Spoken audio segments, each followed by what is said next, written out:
In our last video about formatting, we're going to take a look at a couple more additional formatting tools that we can use. Some will allow you to save a lot of time when you copy your formats to other places, and others will just kind of help you organize your data a little bit nicer.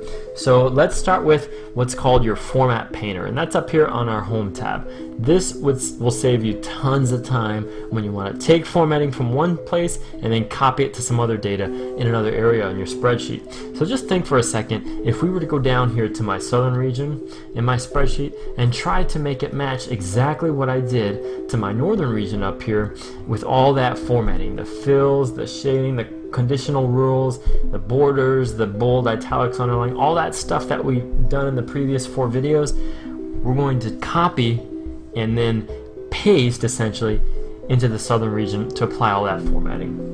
And it's very easy. So let me show you once how we'll do it with just one cell at a time, and then we'll do the rest of everything. So I'm going to go up here and click on the cell that contains the formatting I'd like to copy, which is going to be A2, right? Because this is a merge cell. So I'm going to click on that. I'm going to click once on my Format Painter. You'll notice that gets the dancing lines around it. And then I'll click on the cell, in this case A2, that I want to apply that formatting to. And then when I do that, check it out. It applies the underlining, the merge, the italics, anything that was applied to what was in A2 gets applied to what was in A14. And then my Format Painter gets turned off. Now let's take everything else, all this data here, and apply it to our southern region down here. So it's really easy. The Format Painter is great because it works with ranges as well. So I'm going to go from A6, I'll go down to H11, I'll turn on my Format Painter, and then watch this. We'll go to A16, down to H21. Look at how nice that is. So cool. So it keeps all my conditional formatting, even though there's different data in there, right? The rules still apply. All of the shading, all of the width, borders, it's great, fantastic. So don't forget your Format Painter. That's a really nice, powerful tool. Okay, remember we did the autofill back with some of our formulas and the dates, January to December, and we dragged the bottom right box down and let Excel kind of fill in everything for us. That can be used with formatting too. So let me show you. If I go here to B6, I want to, let's say, keep the formatting that's in B6, but apply it to all of the headers from C6 over to F6. So I can autofill across. But when I release, it of course is going to, by default, copy the values into all those other cells. So I can change this by going and clicking on this little button that pops up after I do the autofill. And that gives me 3 options. I can copy the cells, which is what happened. I can fill with formatting only, which is what I want in this case. So I just want to fill the formatting, but keep the values that are in there. So you notice when I click on that, it gets rid of the quarter 1, 2, 3, 4 italics, and it copies the formatting that was in B6 and applies it to the other 4 cells. So autofill is not only just for copying and filling in your values, it's also used for formatting too. So don't forget that. Okay, a couple other shortcuts that we can use for our formatting. You may or may have noticed there's a Sales Styles button up here.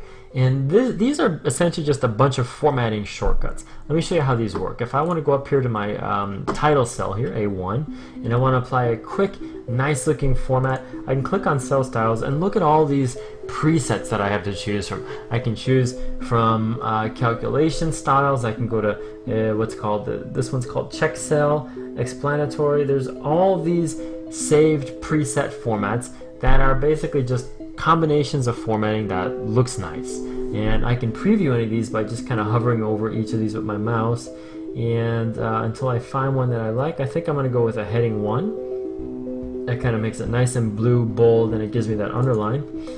And it applies it right to that cell right when I click on it. So definitely check out the different styles available. They are great if you really want to make your spreadsheet look nice in a short amount of time without having to do all the formatting manually.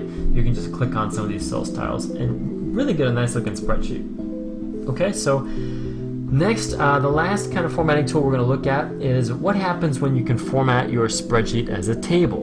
And this will not only make your spreadsheets look nicer, they'll also allow you to kind of customize and organize your data a little bit nicer too. You can do things like sorting, you can do things like filtering, and we'll get into these tools specifically in detail a little bit more in some of the later videos, but I just want to give you an introduction because they apply to the formatting too. So let me go ahead and I'm going to play with my northern region table up here. I'm going to select the range, which is A6 to H11. Again, this is the primary action that you're always going to be wanting to do before you apply any formatting, right? Always make the selection first. So I'll select that. Then I'm going right up here next to cell styles. I'm going to click on format as table, and I get all these cool, again, pre-built in table formats to choose from. There's a bunch of ones that are light styles, medium styles, some darker styles. I'm just going to go here with this, maybe this green one here. Let's see how that one looks.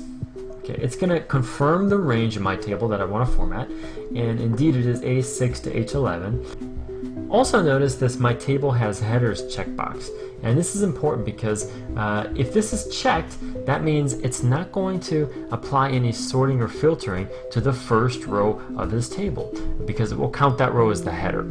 Otherwise, it will include that with any of the formatting adjustments we make. So I'm going to hit OK here. So then I'm going to deselect, and you know what? I'm not so sure I like how that came out, so let me go ahead and undo that. And I'll go back to my home tab, go back to format as table, and let's choose maybe a better one here. I'm going to go with, let's try this green one with the black text and see how that comes. Yeah, so that looks nicer. My names are a bit more distinguished, and my table overall looks pretty nice. Now here's a cool thing we can do with tables. You can do some sorting and filtering, and again I just want to kind of give you an introduction to these. We're going to go over these tools in depth a little bit more in our next level video, but let's see what we can initially do. If I wanted to say maybe hide some of the people that are displaying in this first table, I can click on these drop downs that have appeared next to every column in my table. And I've got some options at the bottom here, so maybe I don't want to show Lorraine, for example. I'll uncheck her, hit OK, and it disappears. Now she's not actually been deleted, she's just being hidden right now. So if I go back, now that icon's a filter, I can click on that and I can recheck her name, hit OK, she'll come right back up. Okay. Another thing we can do is maybe I want to sort these totals from smallest to largest. I can go ahead and click on the drop down next to total, and I've got two very handy tools right there to sort. I can go smallest to largest or largest to smallest. Maybe I want my lowest on the top, so I'll click that first one, and it rearranges not only this column but all of the related columns that are next to it. So Katie's at the top and Lorraine's at the bottom, and they're all nicely in order here in column G. So now, after all these formatting tools that we've been through in Unit 5, you are officially a formatting master. Use your powers wisely.